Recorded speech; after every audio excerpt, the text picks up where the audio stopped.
안녕하세요.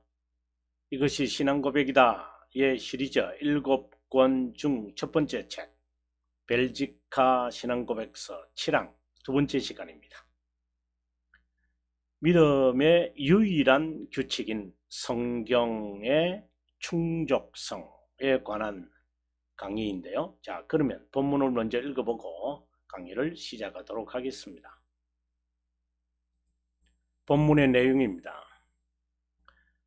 괄호 1에 동그라미 1번 우리가 믿는 것은 그 성경이 하나님의 의지 전부를 담고 있고 구원에 이르기 위해 인간이 믿어야 하는 것이 무엇인지 그 안에서 충분히 가르치고 있다. 그래서 아마 여기서 충분성이라고 하는 제목이 이제 나오게 되겠죠. 자, 그러면 오늘 우리가 봐야 하는 이제 두 번째 내용인데요. 괄호 2번을 여러분 주목해 주시기 바랍니다.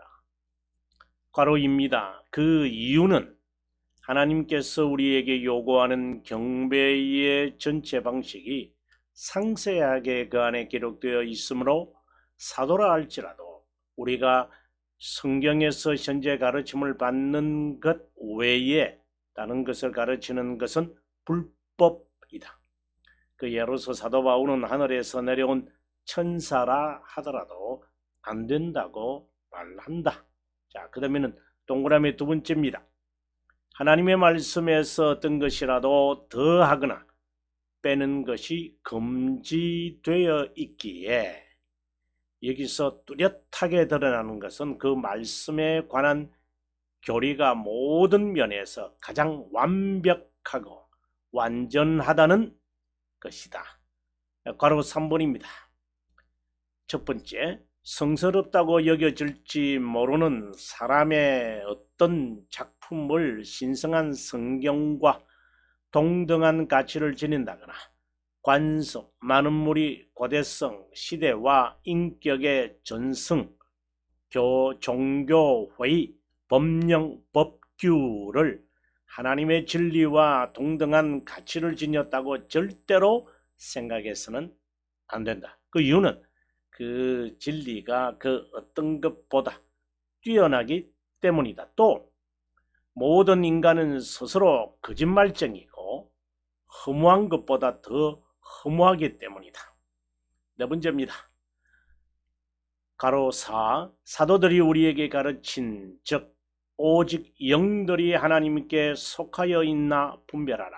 또 누구든지 이 교훈을 가지지 않고 너희에게 나아가거든 그를 집에 들이지도 말고 인사도 하지 말라는 무료한 규칙과 일치하지 않는다면 그것이 무엇이든지 간에 전심으로 거절해야 한다. 예. 여러분, 무엇을 지금 신앙의 선배들이 말하고자 하는 것인지 여러분 감이 오리라고 생각이 듭니다. 지난 시간에 우리가 괄호 1에 동그라미 1번을 하려다가 갑작스럽게 우리가 멈췄습니다만은 한번 보도록 하겠습니다. 예배 모범 중에는 페이지가 여기에 보시면 102페이지, 100, 그러니까 그 다음 페이지니까 103페이지가 되겠죠. 예배 모범 중에는 기도와 더불어 성경을 읽는 것, 하나님께 순종하는 것, 말씀의 순전한 선포 시편을 찬미하는 것, 성례를 집행하는 것 등이 있다. 동시에 예배는 단순히 의식에만 제한되지 않고 삶과도 관련되어 있다. 그렇죠? 하나님의 말씀인 성경은 아주 제가 중요하게 이야기하는 것이죠. 믿음과 순종이다. 늘 강조합니다만은 그 성경은 구원받는 자, 좀 그러기보다는 구원받을 자 이렇게 또 말을 하기 좀 그렇고 선택된 자. 그래서 for elect 이렇게 우리가 봅니다. 선택된 자를 위한 것이다. 그들이 무엇을 믿고 하나님을 믿는 거죠. 무엇을 이야기보다 하나님을 믿는 것, 그리고 하나님의 명령, 계명을 어떻게 따를 것이냐, 또 다른 말로 한다면 하나님의 뜻이 무엇이냐 라고 하는 것의 유일한 규칙이 바로 성경이다 라고 하는 것을 우리가 늘 알고 있으리라 봅니다. 그래, 성경에서 주요하게 가르치는 것은 당연히 믿음과 그것에 따른 순종이다. 두 번째 요소인 순종 또는 믿음에 따른 의무를 고백하고 있는데, 의무와 순종을 같은 부류에 두는 것은 하나님께서 사람에게 요구하는 의무가 그분의 의지, 방금 말씀드린 대로 뜻에 따른 순종이기 때문이다.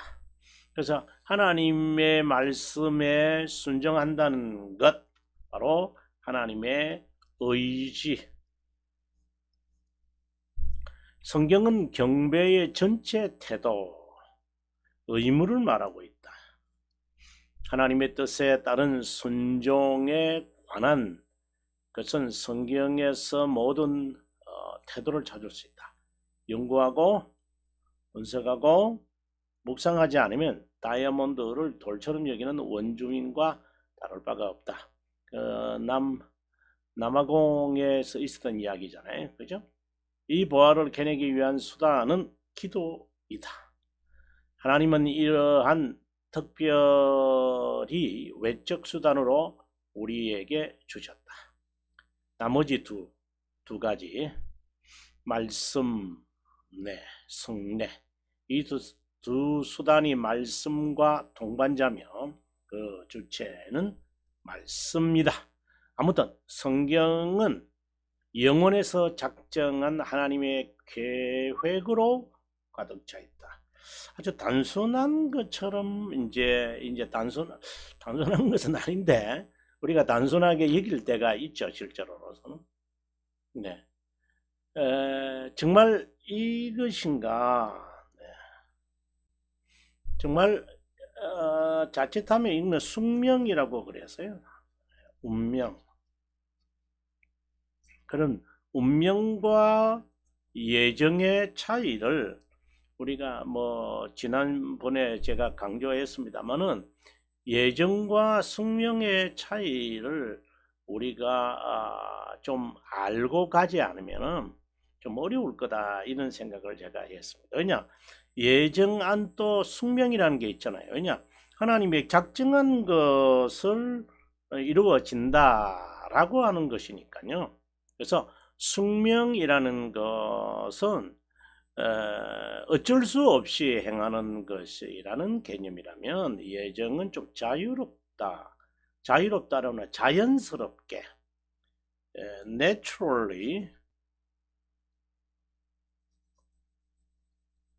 내추럴리하게 말씀에 순종하는 거고요.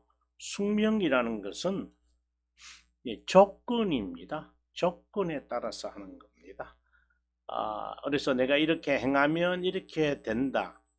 이렇게 행할 수밖에 없다.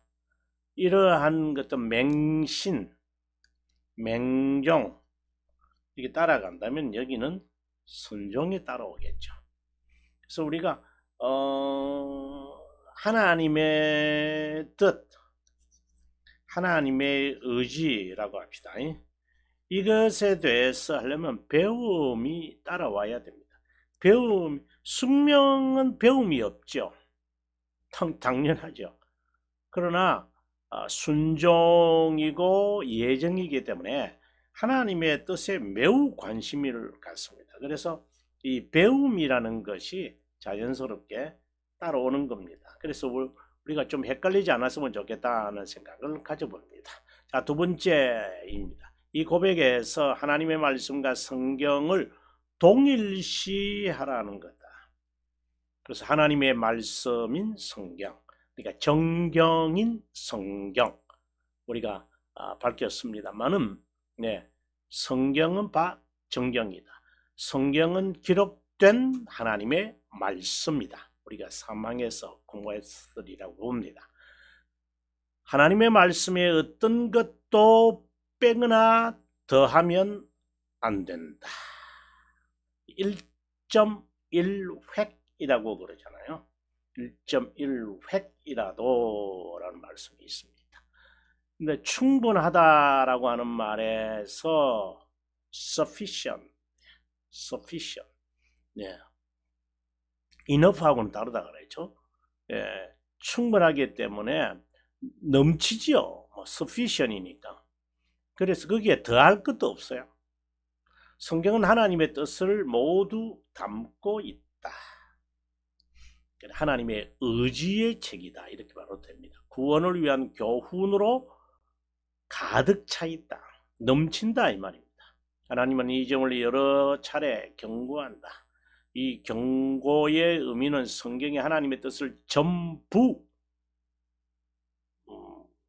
이런 것은 이제 전부라고 했으니까 이제 하나님의 뜻 물론 그러면 성경을 알면 하나님의 뜻을 다 알겠네 이런 개념이 아니라 in terms of His plan of 뭘까요? 네, salvation. 예. 구원의 계획에 관해서는 또는 regarding His plan of salvation. 구원에 관해서는 관한 것 이렇게 본다. 이렇게 우리가 봐야죠. 믿음과 순종을 위한 유일한 규칙 하나도 빠짐없이.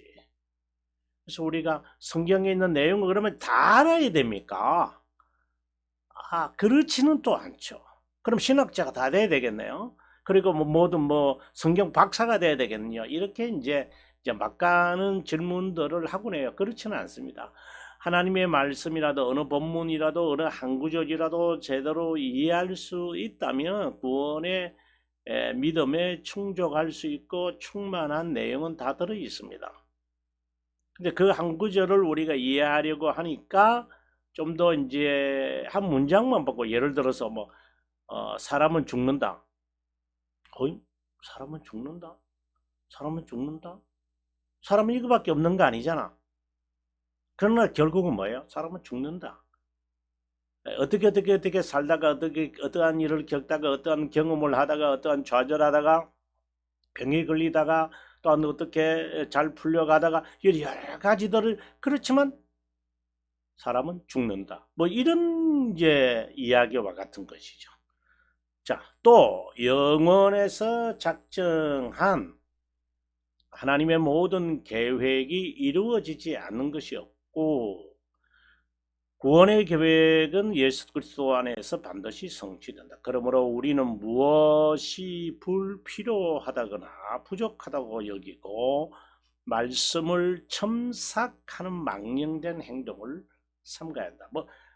예를 들어서 우리가 직통 계시와 같은 거죠. 또는 비밀스러운 지식.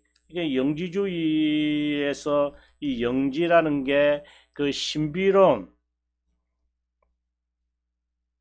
지식을 말하는 거잖아요. 그래서 영지. 이들의 야욕은 성경을 자기 해석하여 그 다음에 상징화 시킴으로 드러났다. 예. 자, 계속해서 보겠습니다.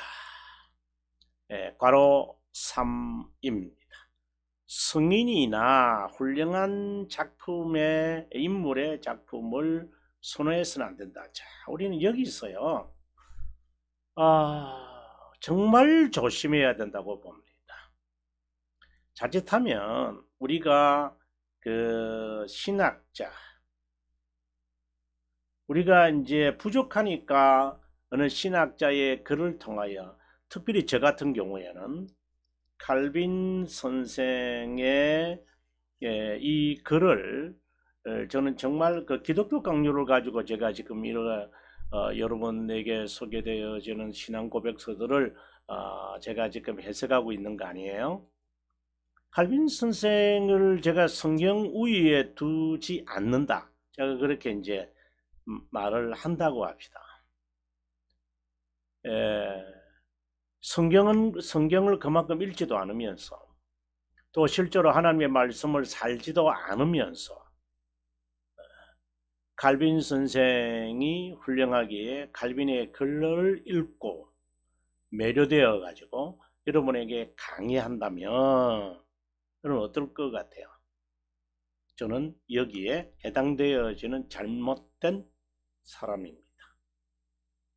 제가 다시 말씀드릴게요. 제가 성경을 좀 더 파악하고 교리를 좀 더 파악하고 하나님에 대한 지식을 좀 더 알기 위해서 우리 칼빈이라는 사람을 제가 택했어요. 그리고 그분의 책을 굉장히 제가 탐독하고 있어요. 그리고 제가 그 글을 또 여러분에게 또 기독교 강요다라는 책을 통해서 여러분들에게 제가 또 강의도 해요. 자, 그까지는 괜찮죠.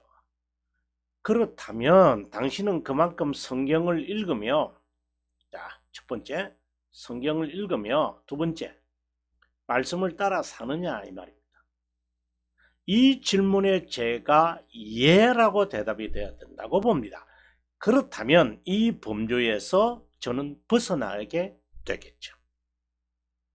저는 신학자로서 여러 사람들의 글들을 읽었습니다. 여러 명의 신학 사상과 철학 사상을 연구하고 있습니다. 그 중에서 가장 탁월한 사람이 칼빈이다. 저는 그렇게 정말 말을 많이 합니다. 과연 이 말이 맞는 걸까요? 제가 방금 이 말을 제가 맞다고 한다면, 자, 인정한다고 한다면 칼빈처럼 내가 말씀에 얼마나 내가 매진하고 있으며 말씀을 따라 살려고 내 자신을 얼마나 쳐서 복종시키고 있으며 얼마나 내가 하나님의 말씀에 지배하게 매달리고 있는지를 봐야만 되겠죠. 성경을 그만이 등한히 하면서 사는 것은 등한히 하면서 칼빈의 글에만 치중을 한다면 저는 여기에 해당되어지는 잘못된 하나의 본보기가 될 뿐입니다. 바리새파와 같은 사람이죠. 지금 제가 말씀드리고 싶은 것은 정말 칼빈이라는 사람이 훌륭해서 그분을 통하여 너가 신학적 지식을 얻고 그리고 성경적 지식을 얻는다면 그렇게 살아야만 한다. 그 다음에 또 하나는요. 칼빈의 기독교 강요 하나만이라도 제대로 공부하는 것이 중요하다라는 말을 제가 아주 많이 쓰는데 하나 더 붙이고 싶은 게 있어요. 칼빈의 주석이 있습니다.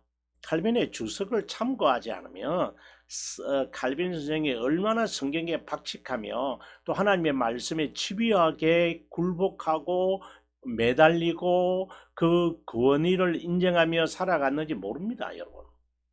기독교 강요 하나 달랑 읽어야 되게, 물론 그 달랑이라는 말 자체가 아주 창피스러운 말인데요. 좀 조심해야 될 말이죠. 그리고 세 번째로 제가 말씀드리고 싶은 것은 사실상 어떤 신학책을 볼 때에 여러분 많은 책을 보시겠지만 포괄적인 책이 거의 어렵습니다, 여러분. 그냥 여담이니까 여러분 부담 없이 좀 들으십시오. 제가 프랜시스 셰프라고 하는 책, 제가 정말 좋아하는 프랜시스,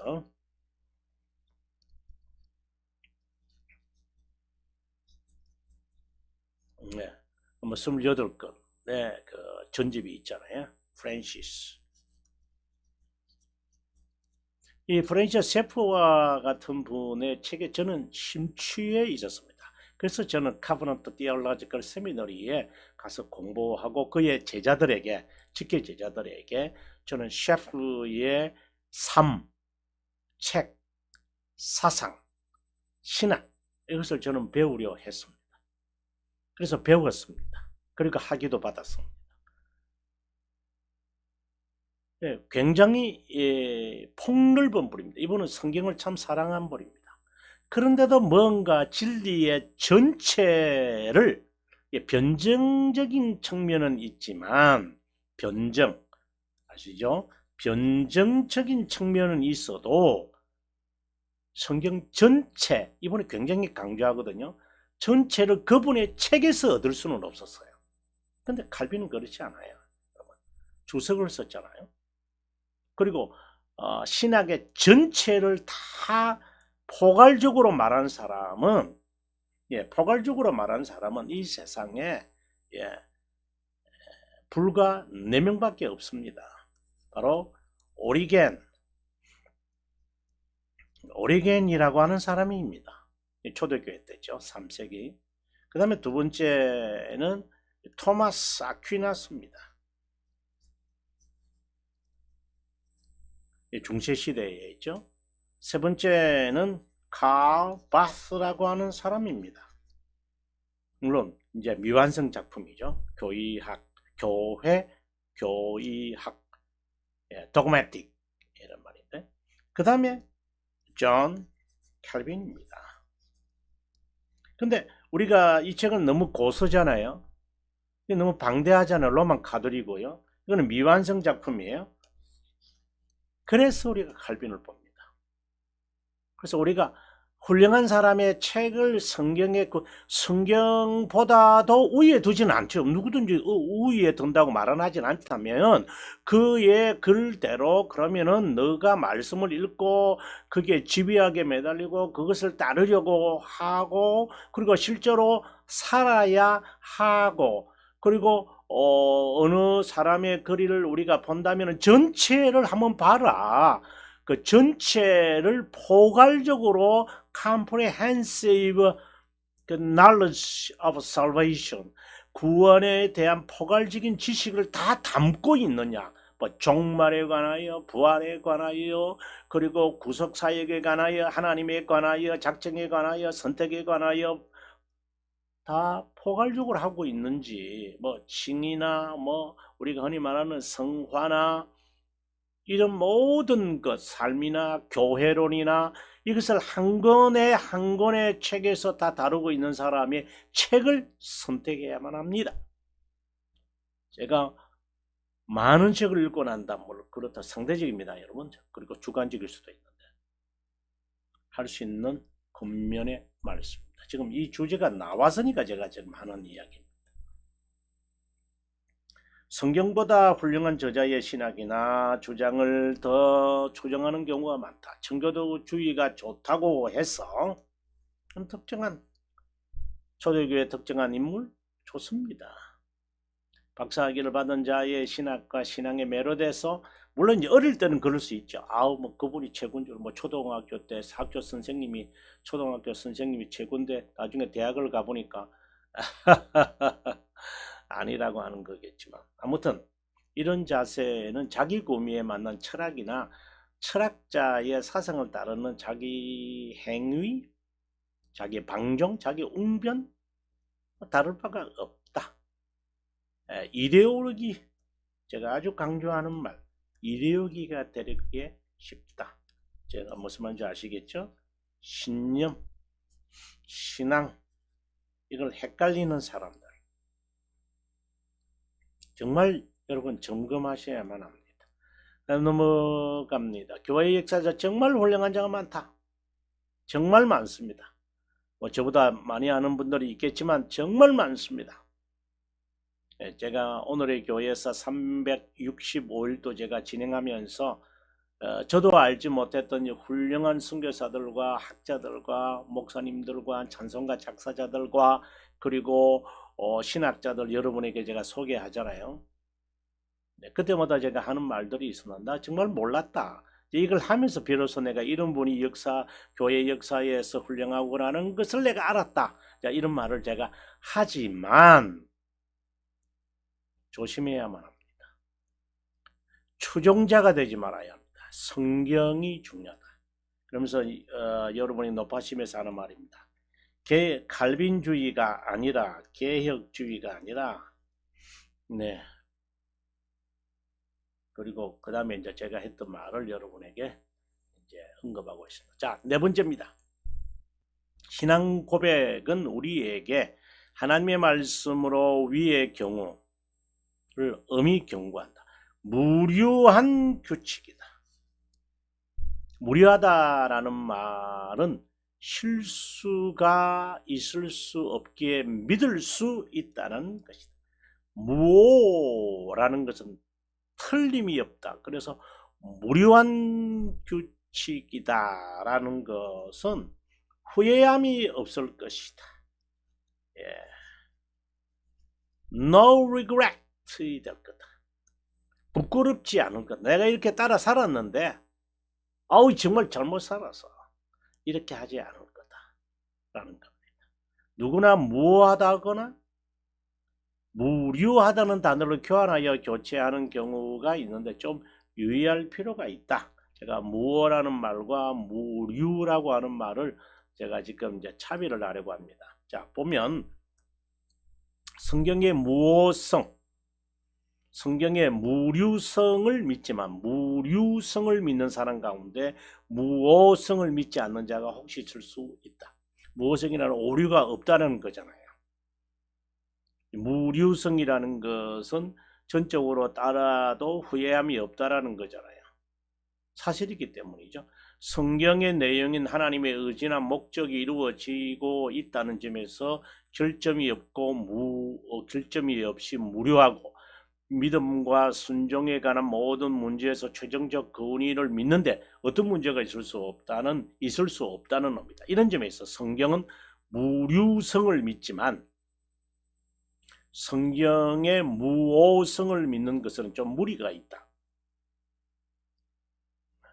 원어에서 번역할 때 실수하는 부분이 있을 수 있기에 책 자체에 무오성을 주장하는 것은 좀 무리가 있다. 무오성. 그렇다고 해서 잘못이 있다는 것을 전제하는 것이 아니라 성경에는 어떤 오류도 없다. 당연히 원어에는 없겠죠. 그러나 번역하는 것에서는 조심해야 될 부분들이 있죠. 제가 말하는 것은 그것입니다. 뭐 성경에 오류가 있다라는 말을 제가 감히 하겠습니다. 자, 계속해서 읽습니다. 거룩한 어떤 종교회의나 총회나 섬기는 교회나 지도자의 주장이라도 성경에 반해서는 안 된다. 우리가 교회사에서 늘 있습니다만은 종교회의가 있잖아요. 종교회의. 보통 우리가 이것을 총회라고 현대적 용어에서 본다면 총회라고 볼 수 있습니다. 이러한 총회의 결의가 성경적이어야 합니다. 불과 이제 회집할 때는 조금 뭐 정치성도 있고 이럴 수는 있지만 하지만 그것이 성경적인 결론들이 내려져야 돼요. 그래서 우리가 성경적인 결론이 내려져서 우리가 종교회의에서 결정난 것을 믿는 것은 1차, 2차, 3차, 4차. 그죠? 아시죠? 니케아, 그 다음에 콘스탄티노플, 그 다음에 에베수스, 그 다음에 칼케돈. 325년, 381년, 431년, 451년 이렇게 되겠죠. 그 외에 우리가 이제 여러 종교회의가 있습니다만 조금씩 우리가 살펴봐야 되겠죠. 그 다음에 또 1643년에서 49년에 모였던 웨스트민스터 신앙 총회, 웨스트민스터 어셈블리. 그 다음에 1618년에서 지금 우리가 이제 두 번째 책에서 살피게 될 돌터레이트 종교회의 뭐 이런 등등의 합법적이라기보다는 무오하다고 보면 안 돼요. 자, 이런 측면에서 우리가 칼빈 선생의 기독교 강요를 보시면 조금 여러분께서 도움이 되리라고 봅니다. 기독교 강요 4권이 교회에 관한 거거든요. 교회에 관한 이야기인데 제목만 보겠습니다. 뭐 내용은 여러분들께서 보시면 되니까요. 참된 교회를 이야기합니다. 자, 그 다음에 여러분 보시면은 지금 우리가 살폈던 믿음의 항목이 나오죠. 그죠? 믿음의 항목 나왔죠. 이게 이제 믿음의 규칙과 같은 말이거든요. 믿음의 규칙. 자, 믿음의 규칙입니다. 그 다음에 이어서 뭐가 나오죠? 예, 바로 종교회의를 이야기하는 겁니다. 그 다음에 볼까요? 인간법의 재정권, 종교회의, 사법권, 종교회의 이렇게 되죠. 그래서 기독교 강요의 사건에서 말하고자 하는 믿음의 항목, 그리고 이어서 등장하는 종교회의. 이제 여기서 칼빈 선생이 방금 제가 말했던 1차에서 4차까지의 종교회의가 정치성도 있고 좀 부족한 점은 있을 수 있죠.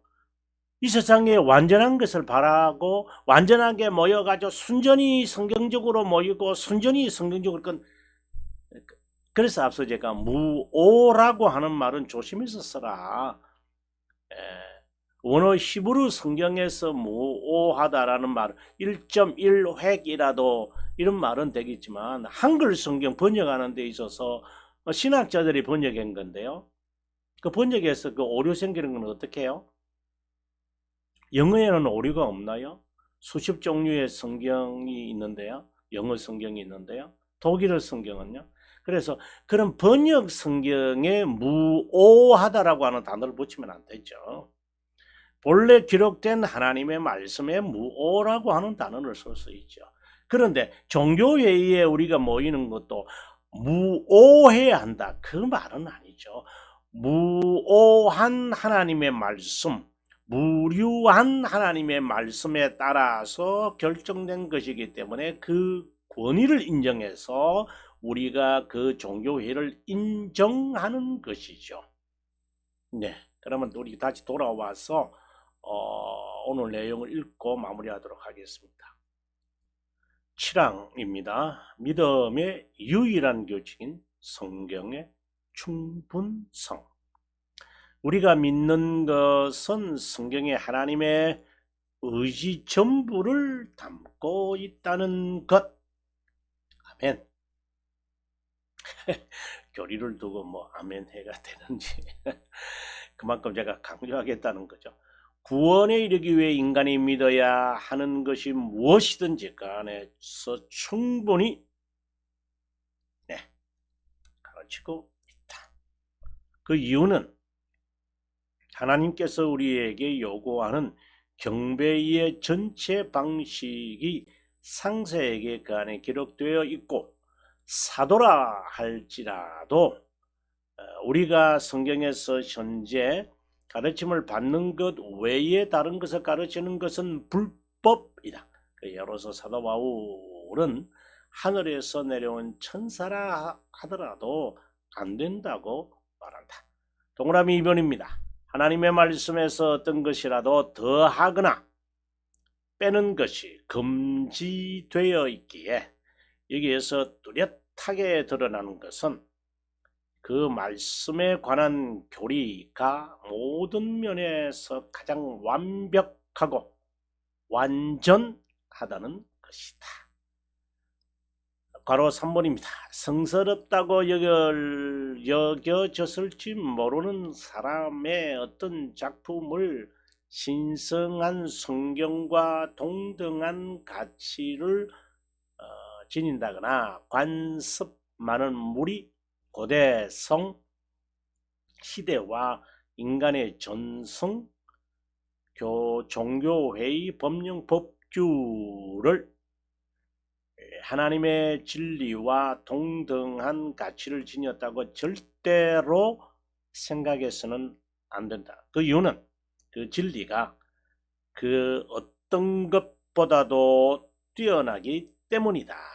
2번입니다. 또 모든 인간은 스스로 거짓말쟁이고 허무한 것보다 더 허무하기 때문이다.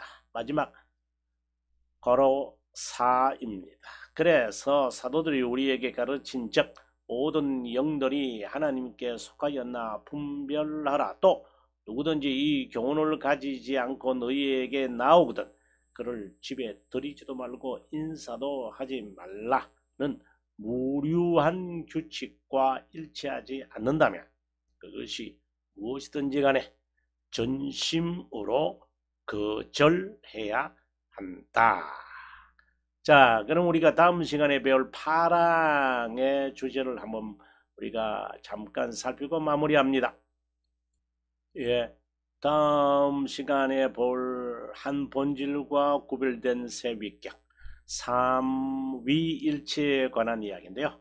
8항, 9항, 10항, 11항 네 번에 걸쳐서 우리가 살피게 될 것입니다. 아주 중요한 거죠. 우리가 방금 이제 성경의 내용은 믿음과 순종, 하나님에 대하여 무엇을 믿어야 할 것인가, 그분의 명령에 대해 어떻게 순종할 것인가, 이 두 가지가 가장 핵심적인 건데, 그러면 하나님에 대해서 우리가 무엇을 믿어야 하는지에 대한 내용을 이제 먼저 삼위일체에서 이제 시작하거든요. 아주 중요한 본질적 믿음의 규칙이죠. 본질적 교리인데요. 우리가 한번 다음 시간에 정말 흥미있게 여러분들에게 정말 자세하게 여러분에게 설명해 드릴 것을 약속드리면서 다음 시간에 뵙겠습니다. 시청해 주셔서 감사하고요. 저는 여기에서 인사드립니다. 평안한 시간 보내시길 바랍니다.